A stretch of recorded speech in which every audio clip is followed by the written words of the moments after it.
ট্রেনের ধাক্কায় মৃত্যু এক মহিলা সহ ছোট্ট শিশুর। পূর্ব বর্ধমান জেলার মেমারি থানার অন্তর্গত হাওড়া বর্ধমান মেরলাইন শাখার দেবীপুর স্টেশন সংলগ্ন এলাকায় ট্রেনের ধাক্কায় মৃত্যু। জানা যায়, দেবীপুর স্টেশনে ঢিলছোড়া দূরত্বে লাইনের পাশে এক মহিলা সহ একটি ছোট্ট শিশুকে মৃত অবস্থায় দেখতে পায়। সঙ্গে সঙ্গে ছুটে আসেন আশেপাশের মানুষজন। স্থানীয় সূত্রে জানা যায়, বৃহস্পতিবার বিকেল আনুমানিক 4টা নাগাদ আপ লাইন দিয়ে যাওয়ার সময় অসাবধানতাবশত ট্রেনের ধাক্কায় মৃত্যু হয়।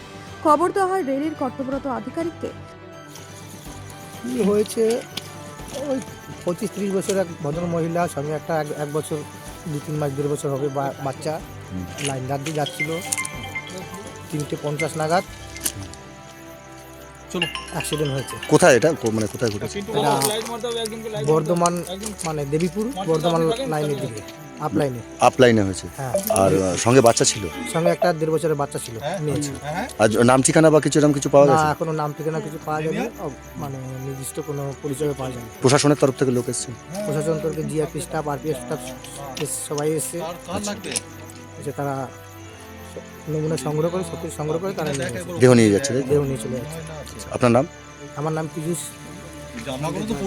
জয়ধর, দেবীপুর আলিপুর বাগানপাড়া। ধন্যবাদ। রেলের কর্তব্যরত আধিকারিকেরা ঘটনাস্থলে পৌঁছে এবং দেহ উদ্ধার করে ময়নাতদন্তের জন্য পাঠানো হয়। প্রাথমিকভাবে মনে করা হচ্ছে অসাবধানতাবশত এই দুর্ঘটনা। ওই মহিলার বয়স আনুমানিক 25 থেকে 30 বছর।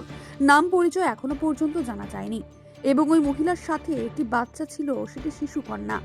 পুরো ঘটনার তদন্ত শুরু করেছে রেল আধিকারিক। Bureau report, Memari update.